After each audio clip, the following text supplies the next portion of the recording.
నేను కిరణ్ని పెళ్లి చేసుకుని మా ఇంట్లో నుండి వచ్చేసింది నిహారిక చేతిలో ఓడిపోవడం కోసం కాదు. ఓడిపోక తప్పదు గాయత్రి. నిన్ను కిరణ్తో ప్రశాంతంగా ఉండనివ్వను. అదేంటన్నయ్యా శ్వేతని వెనకేసుకొస్తున్నా? అది నీకే తాయిలం పెట్టింది.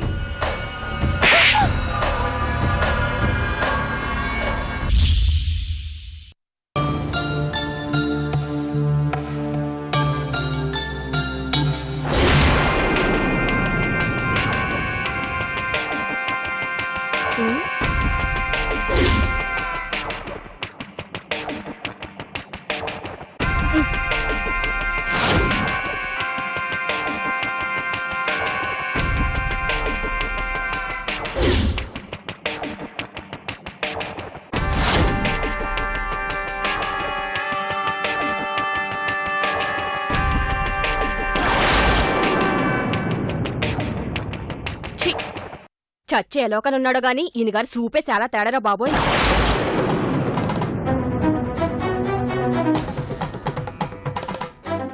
ఆ నిహారిక నెక్స్ట్ స్టెప్ ఏంటి? ఏం చేయబోతుంది?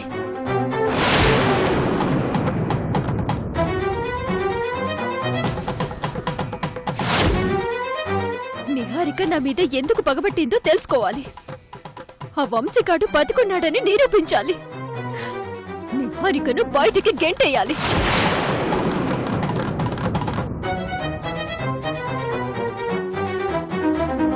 అమ్మగారండి, టిఫిన్ రెడీ అండి. తర్వాత తింటాంలే. ఈ మధ్య మీరు టిఫిన్ సరిగ్గా చేయట్లేదండి. బాగానే కనిపెట్టావు కానీ వెళ్ళు.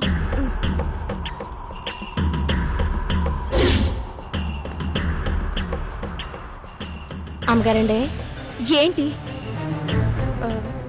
వంశీబాబు గారి ఫోటో ఇంకోటి లేదండి. ఎందుకు? ఆ ఫోటోలోని చూపు నాకు నచ్చట్లేదండి. అవునా?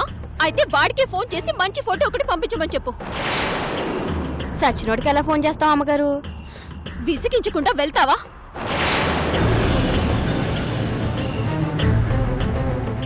నా బాధ నాది, దీని బాధ దీంది.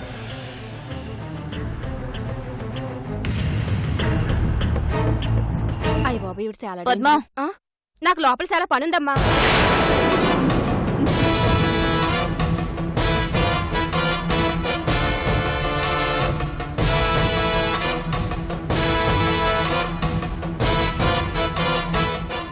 గాయత్రి, యాపిల్ తింటావా?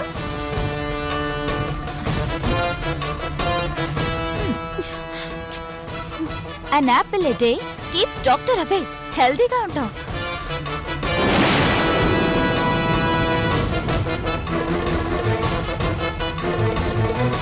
ఏం ఆలోచిస్తున్నావు? ఈ నిహారిక నెక్స్ట్ స్టెప్ ఏంటా అనా? అసలు నిహారికకి నాకు ఏంటి సంబంధం? ఎందుకు నా మీద ఇలా పగపడుతుంది? దానికి నేనేం అన్యాయం చేశాను? నన్నేం చేయబోతుంది? దానికి ఏం కావాలి అని లక్ష ప్రశ్నలతో నీ తల బద్దలైపోతుంది కదా. నువ్వు ఎంత ఆలోచించినా తెలుసుకోలేవు. నేను ప్రేమ పెళ్లి చేసుకున్నానని మా నాన్న నా మీద కోపంగా ఉన్నా, నా అన్నయ్యలకి నా మీద బల్లమల్లంత ప్రేమ ఉంది. వాళ్ళతో ఒక్క మాట చెప్పానంటే నీ తోలు తీస్తారు. ఇక్కడ నేనేదో ఆనందంగా ఉన్నానని అనుకుంటున్న వాళ్ళని బాధ పెట్టడం ఎందుకులే అని ఆలోచిస్తున్నాను. నీ స్కెచ్ ఏంటో నేనే తెలుసుకుంటాను. అది నీ వల్ల కాదు.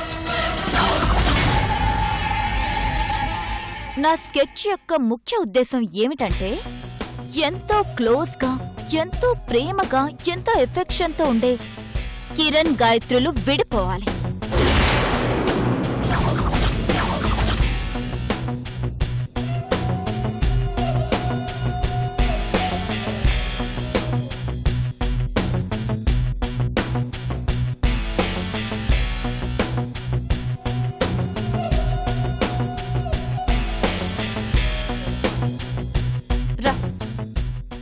ఇప్పుడు నీకు ఇంకో షాకింగ్ న్యూస్ చెప్తాను. గుండె నిబ్బరం చేసుకుని విను. ప్రతిరోజు రాత్రి నీ బెడ్రూమ్లో, నీ బెడ్ పైన, నీ పక్కన పడుకునే కిరణ్ ఈరోజు నా బెడ్రూమ్లో, నా బెడ్ పైన, నా పక్కన పడుకుంటాడు. ఇంత అసహ్యంగా ఎలా మాట్లాడుతున్నావే? నేను చెప్పింది చెప్పినట్టే జరుగుతుంది. నా భర్త అందరిలాంటి వాడు కాదు. చాలా చీప్ గా ఆలోచించావు. ఈ రోజు రాత్రి 1 గంటకు నీ భర్త నా రూమ్ లోకి వస్తాడు.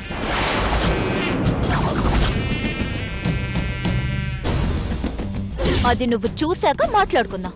ఏయ్, నీలాగా ఆ వంశీగాడ్లా నా భర్త విలువ లేనివాడు కాదు. నా భర్త మరో ఆడదాని వంక చూడ్డు. కల్లో కూడా తప్పు చేయడు. హ్మ్, భర్త మీద అంత నమ్మకం ఉన్నదానివి అన్నిసార్లు ఎందుకు అనుమానించా? చేతిలో కర్పూరం వెలిగించుకొని మరి నిహారికకి నాకు ఏ సంబంధం లేదని ప్రమాణం చేయండని ఎందుకు నిలదీశావు? చూడు, నా భర్త నాకే సొంతం, నన్నే ప్రేమిస్తాడు, నాతోనే జీవితాంతం ఉంటాడనే భ్రమల్లో బతక్కు. ఆ రోజు నువ్వు చూసిన ఫోటోలు నిజం. అందులో 1% కూడా అబద్ధం లేదు.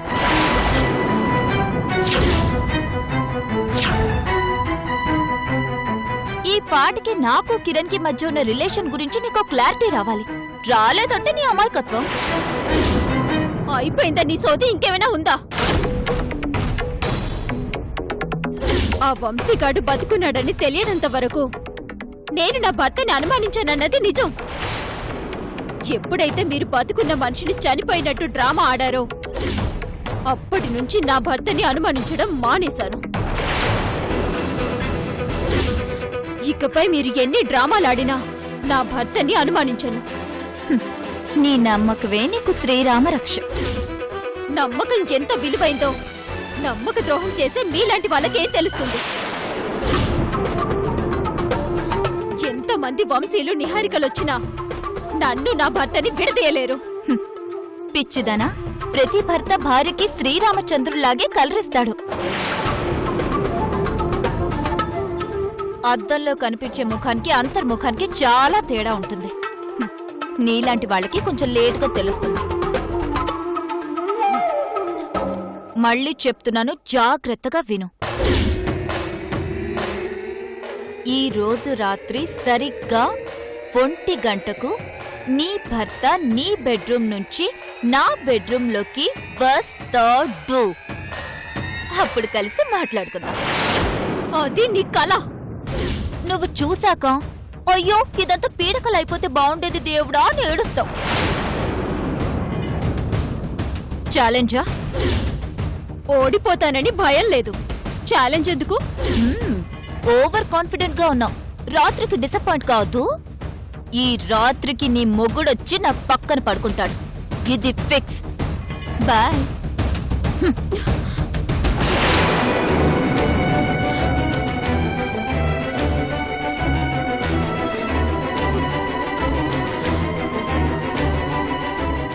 నా భర్త దీని గురించి వంశీ రీప్లేస్ అనుకుంటున్నాడు. అంత మంచి స్థానం ఇచ్చాడు. దీన్ని పొరపాటును కూడా చెడుగా చూడు. మరి ఇది ఎందుకంత కాన్ఫిడెంట్ గా చెప్తుంది? చూస్తా.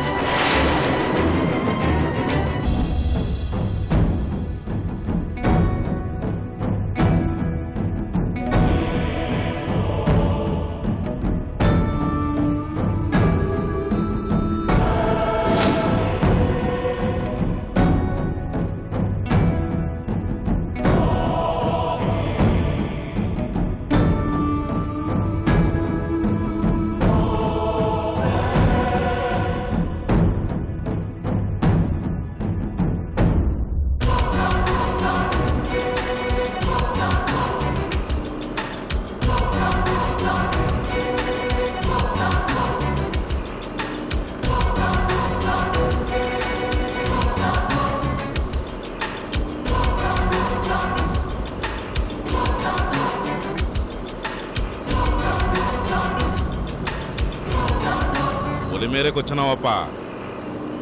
అదిగో నా బిడ్డ ఆడున్నది.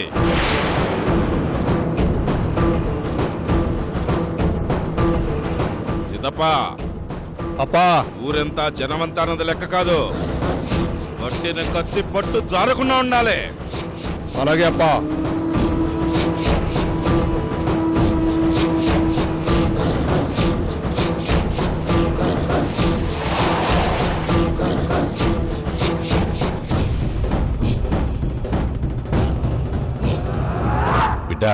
అప్పా ఎటానో బిడ్డ బావున్నానప్పా. ఈ దినం చాలా బాగుండదమ్మా. వచ్చిన పని అయిపోతుంది. ఈ రక్తం ఏంటప్పా?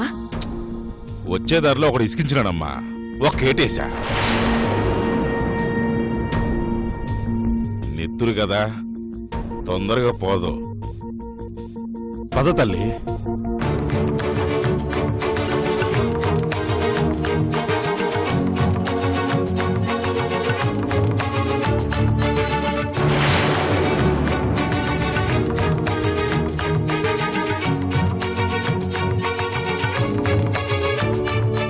అప్పా నా మాట విను.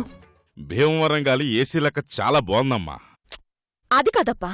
దుర్మూర్తం రాకముందు ఊరు పొలిమేర దాటాలని చెప్పాడమ్మా సిద్ధాంతి. పద తల్లి.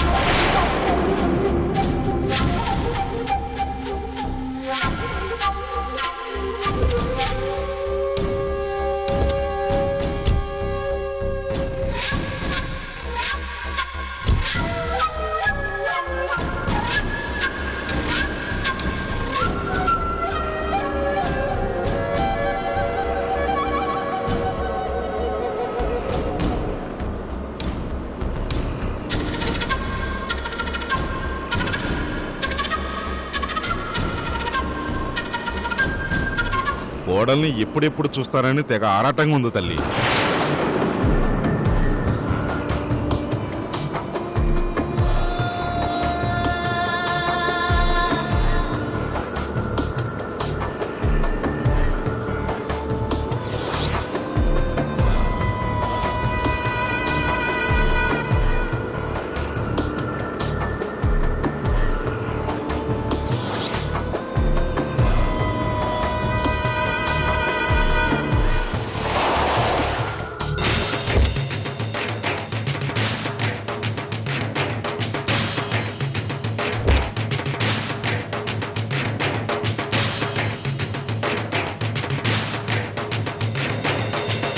రఘురామయ్య గారి ఇల్లు ఇదే అప్పా.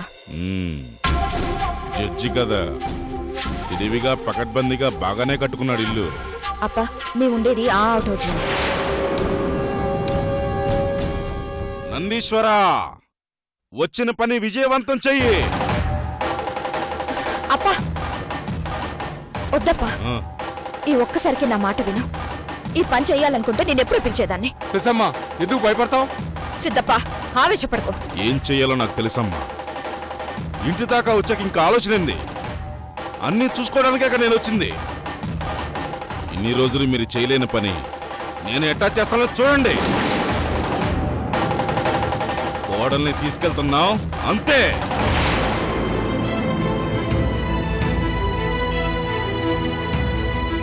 ఇంతమందిని చూస్తే రఘురామయ్యకి అనుమానం వస్తుందప్పా.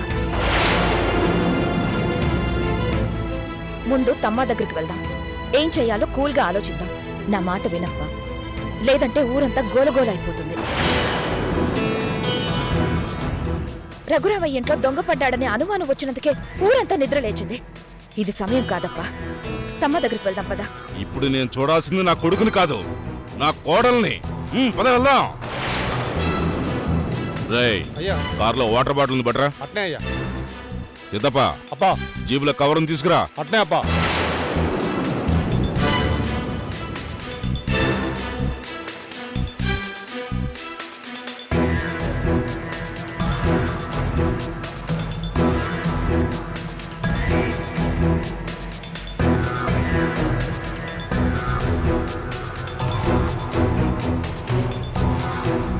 రేయ్, అప్పా మీరంతా అవుట్ హౌస్ వెళ్ళండి.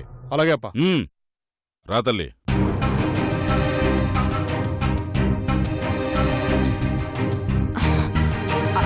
అప్పా ఒక్కసారి నేను చెప్పేది విను. ఏం చేయాలో నాకు తెలుసు. పదమ్మా.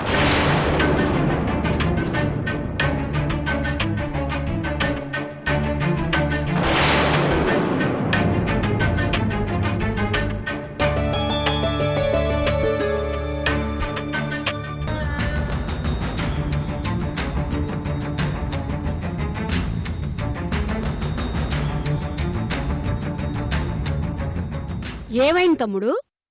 నీట మునిగి 6 మృతి చెందారు. మనూర్లోనా? మనూళ్ళో కాదక్క, కొల్లేరులో. ఏదమ్మా నా కోడలు తర్వాత చూపిస్తాను. ముందు రఘురామయ్య గారిని పరిచయం చేస్తాను, పదండి.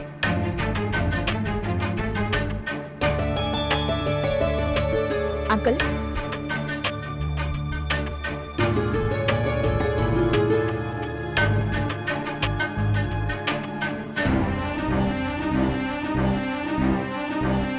మా నాన్నగారు అంకుల్ సడన్ గా వచ్చారు. అప్పా, నమస్కారం అండి. రఘురామయ్య నమస్కారం గారు. రఘురామ్ గారు. కూర్చోండి. అప్పా, రఘురామయ్య గారి భార్య శకుంతల గారు. నమస్కారం. నమస్కారం అండి. వారక్క రాధమ్మ గారు. నమస్కారం. సునంద గారు పెద్ద కోడలు. నమస్కారం అండి. మీ ఆరోగ్యం ఎలా ఉంది? బ్రహ్మాండంగా ఉంది. మీరెలా ఉన్నారు? దేవుడి దయ వల్ల బాగానే ఉన్నాను. మంచి వాళ్ళకి దేవుడు ఎప్పుడూ అన్యాయం చేయడు. ఇకపోతే నా గురించి 4 మాటలు చెప్పుకుంటే బాగుంటుంది. నా పేరు ధనకోట వజ్రముని. ఆ నందీశ్వరుడి దయ వల్ల పేరుకు తగ్గట్టే ధనం, కోటలు ఉన్నాయి. ఆస్తులు, అంతస్తులు కూడా ఉన్నాయి. పండిన పంటని పేదవాళ్ళకి దానం చేస్తూ ఉంటాను. తోచిన కాడికి తోటి వాళ్ళకి సాయం చేస్తూ ఉంటాను.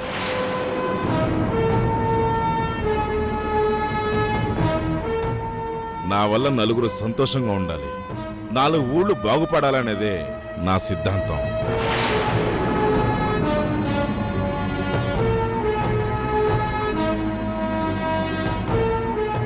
పోయేటప్పుడు ఈ వజ్రముని పాడెత్తితే పుణ్యం కలుగుతుందని నలుగురు దగ్గరికి రావాలి. ఏమంటారు రఘురామయ్య గారు? మీ మనస్సు, మీ బుద్ధే మీ పిల్లలకు వచ్చింది. అందుకే మీ పిల్లలు ఆణిముచ్చారు. ఏదో నేను నేర్చుకున్నదే నా పిల్లలకు నేర్పించాను. మీలాంటి మంచి వాళ్లకు మంచి జరుగుతుంది. మీ సంకల్పం సిద్ధిస్తుంది. మీరు అనుకున్నది నెరవేరుతుంది. సాధించడానికే వచ్చాను రఘురామయ్య గారు. అందుకు మీ పూర్తి సహాయ సహకారాలు కావాలి. మా సహాయమా? ఏం కావాలో చెప్పండి. మీ చేతుల మీదుగా ఒక శుభకార్యం జరిపించాలి. శుభకార్యమా? ఒక్క నిమిషం.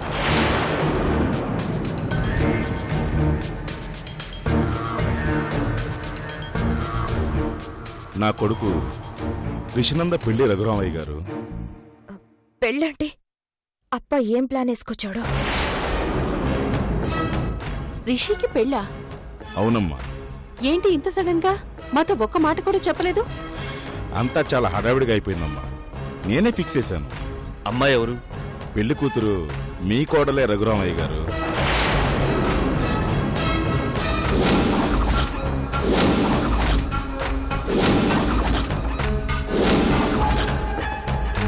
నా కొడుక్కి కాబోయే భార్య మీ కోడలే రఘురామయ్య గారు. ఏం మాట్లాడుతున్నారు? అంకుల్, నేను చెప్తాను. మీ కోడలే అంటే గోదావరి జిల్లా కోడలని. మా రిషి కాబోయే భార్య కూడా గోదావరి జిల్లా అమ్మాయి, అందుకే అలా అన్నారు. అవునా? అవును అంకుల్. మొదటి శుభలేఖ మీకే ఇస్తున్నాను.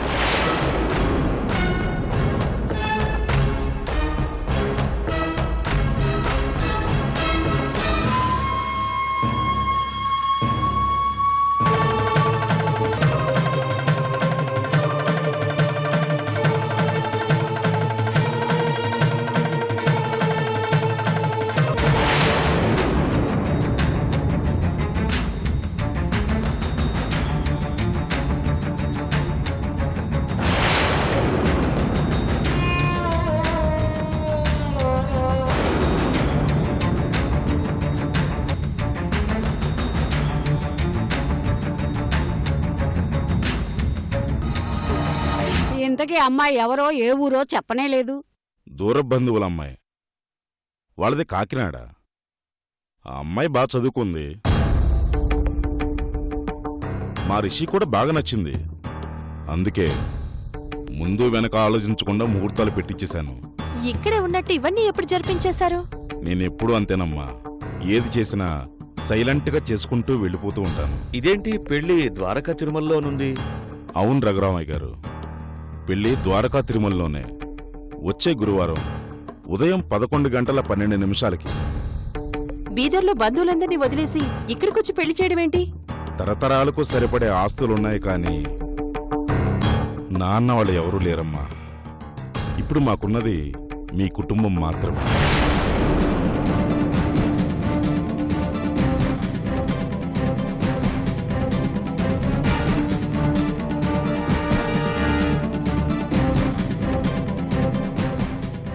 అందుకే నా కొడుకు పెళ్లికి రఘురామయ్య గారే పెద్ద దిక్కు. రఘురామయ్య గారు, నా కొడుకు పెళ్లిని మీ మంచి మనసుతో మీ చేతుల మీదుగా జరిపించాలని వేడుకుంటున్నాను.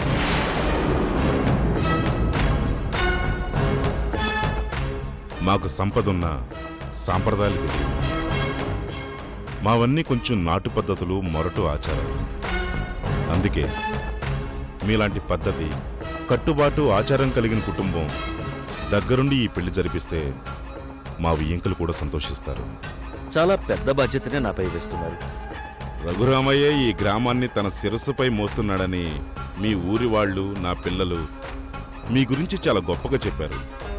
ఈ చిన్న శుభకార్యం ఏపాటిది? ఇదే మగ పెళ్లివారి ఇల్లులా అందరం ఇక్కడి నుంచే బయలుదేరాలి.